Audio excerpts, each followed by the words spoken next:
Welcome back to the Bryan Devore Connection. I'm your host, Bryan Devore, navigating finding your next home. We're talking about placement and helping seniors find the next home that they'll call for their next chapter. So here with me today to talk about what she does and how she helps seniors find the next home is my friend Gina Singh, and she is with CarePatrol of San Marcos and Escondido. Gina, thank you for coming today. Well, thank you, Bryan, for having me. It's a pleasure. It's my pleasure as well. So I wanted to talk with you about what you do and how you got started, and then we're going to kind of lead into a scenario that's not so fictitious because it's a client that you and I have worked on together. But first, talk about you. How did you get into this line of work? What led you here? I never thought I'd be led to this, to be honest with you, Bryan. There was a sweet man many, many years ago that just a sweet, most giving senior that I have ever met in my life that I looked up to, was a diabetic, was declining, blind now, and living in Corona over 100-degree weather, decided to walk outside to get the mail. Standing in the middle of the street now, he couldn't find his way back home. Well, he had neuropathy, so he couldn't feel anything on his feet either, and no shoes. Luckily, a neighbor found him, directed him back home. By then, he had major burns on his feet, which led to one of the foot having an infection, led to having an amputation. So anyway, make a long story short, a year later or so, he passed away. And this was my father. And during that time, as a family, trying to navigate what's the best option for him, what care does he need? And at the time, I worked for a financial advisor, so I wasn't seeing the other side of what was going on with seniors. He passed away in 2012, and at that year, I decided I needed to help seniors because I was with him through the whole time, even in the hospital after his leg amputation. And I realized how much family is needed, someone that knows how to work with seniors to provide that direction for the families, which we didn't have, which led into me working for a caregiving agency, which was really nice. It was a wonderful experience for a few years, got to learn that part of it. Then I said, I need to learn dementia. And I worked in a memory care. And seeing what the families were going through, what the residents were going through, really gave me an amazing experience working with individuals with dementia and Alzheimer's, and really caring for the families and understanding and holding their hands from the moment that they moved in till the end.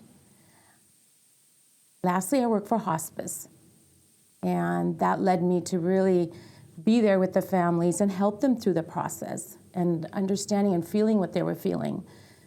Then I said, I need to understand, now that I understand this, now I need something that's my own, that I can be in control over in helping these families. So which led me to CarePatrol of San Marcos, Escondido. We are a franchise, so we're nationwide. But I also went ahead and stepped further and got my designation as a certified senior advisor. That's huge. It is, and I'm very, very proud of it. So, yeah. That's a tough one from what I understand. I have not gotten that, but I understand it's very rigorous. It's a lot of work. It's very comprehensive. Right. Very comprehensive. Well, but it makes sense for you because, just kind of hearing your story, you started with a personal story, but that led you through, different facets of working with seniors, from home care and hospice and now placement, which we'll talk about in a second. Right. But it's given you that bigger perspective so you can provide that holistic approach for seniors. Let's talk about placement for a second. So, people hear placement and, I don't want to be placed. Right. But it's just kind of a colloquial term. What is placement and how does that work?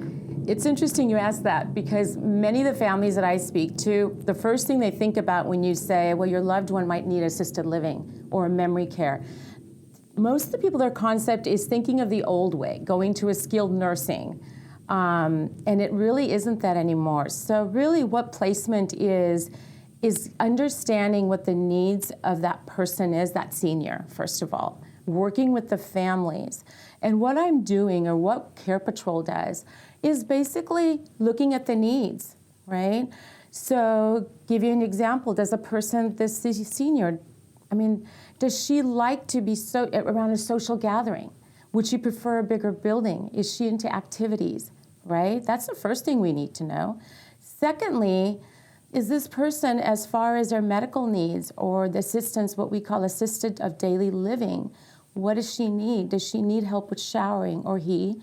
Does she need help directing, queuing, wheelchair bound, diabetic? Those are all the things that we look at, because now we need to find the fit for that person, right? Some seniors want a smaller home, which we call board and cares. They just really want to be surrounded by a small group of people and left alone pretty much. Or there's others that say, I want to play bingo. I want to go on those bus rides once a week. I want those meals served anytime, whatever it is, that's what I'm doing. So now that I have all this information, my next step is we're contracted with thousands of assisted livings, memory cares, you name it. So now I'm narrowing it down to what's a perfect fit for this person. Then the next step is taking them on the tour myself.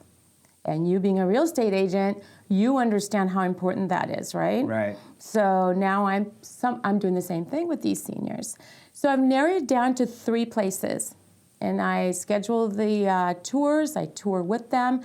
But not only that, during the tour, what I'm doing is also, because I'm an advocate for these seniors and these families, I'm asking the buildings, per se, the assisted livings, memory cares, or board and cares, questions that maybe this person hadn't thought of to help them.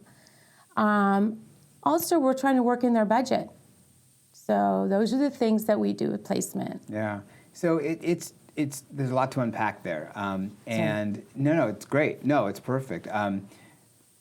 It's a lot to have to deal with. Yes. And people who are working through this process, likely they've never done it before.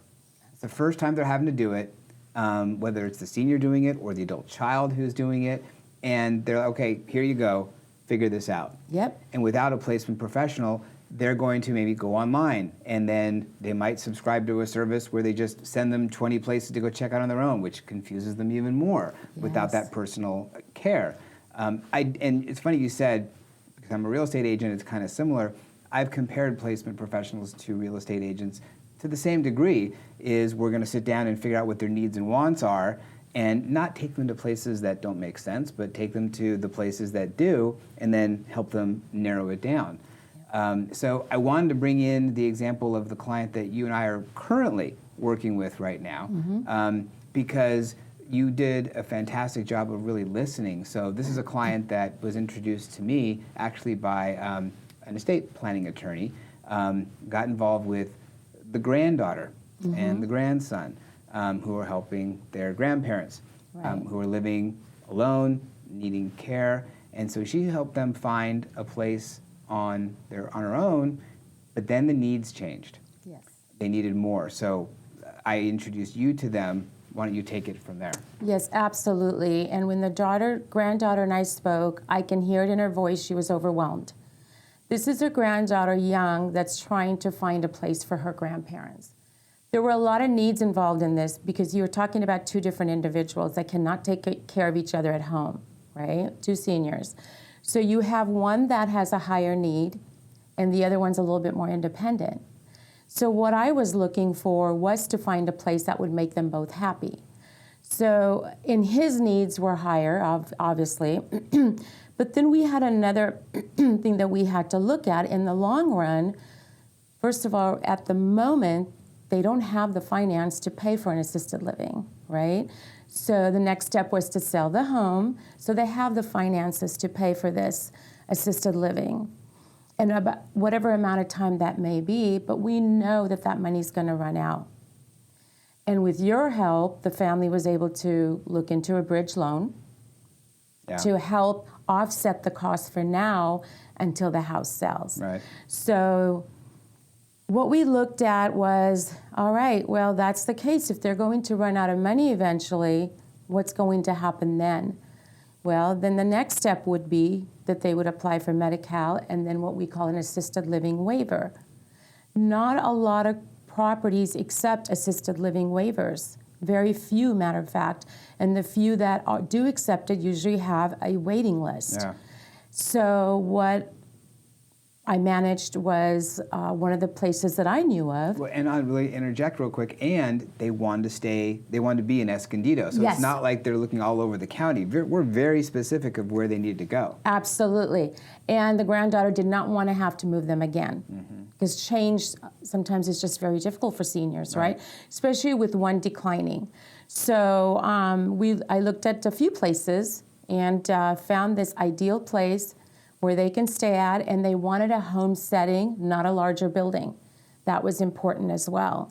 So I found this beautiful place for them that one can rest as much as he wants, the other one can participate in activities and meet the other residents in the area, and it's a perfect fit for them. And the good thing is they don't have to move again. Right. This is their forever home. Yeah. And what it did for the granddaughter lifted a lot of stress off of her shoulder, not having to run around and trying to find another place. What are the next steps? How do I get a bridge loan? Right? Who can help me in getting the assisted living waiver? Right. So we have everything lined up. So again, these were two different, predicaments here, with one wanting more and the other one not wanting more. Yeah. So it came out to be a perfect fit. Yeah.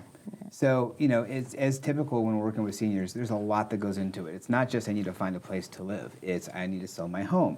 I don't have the money to move into the community until I sell my home. So I need a bridge loan. So there's so many components. There's a lot of players involved in especially this situation. And if they had not met me, Vert, and then introduced them to you, who knows what they would have done. They probably would have moved into a community that wasn't appropriate. Exactly. And then they'd have to move again. So it just, highlights the importance of having a professional who knows what they're doing and knows the communities to help them. We're not only thinking of the seniors, we're also thinking of the families. This granddaughter is overwhelmed. I can't even explain what she has been going through. Working full-time, taking care of her grandparents, trying to get them moved in, looking at the finances, trying to sell the home, whatever it may be. And that's, especially as a certified senior advisor, those are all the experiences that we have, is working with our resources. Who in this place can help this person? So I am looking forward to just them enjoying their time at this new community and loving it and enjoying it. And as a couple, they have a shared room. They don't have to be in separate rooms, which was important to them. So yes, I'm very, very, very excited to get them going. Yeah, me too. And many more to come. So Yes. For those of you who are watching the video, Gina's information is on screen. You have her phone number, her email address. For those of you who are listening on Spotify or your favorite podcast channel, obviously you can't see it, but it's going to be in the caption, so you can write it down, take a look at it, give her a call. She's an expert at what she does. Certified Senior Advisor. Gina, thank you very much for joining me today. Thank you, Brian. I enjoyed working with you. Me too. Thank you.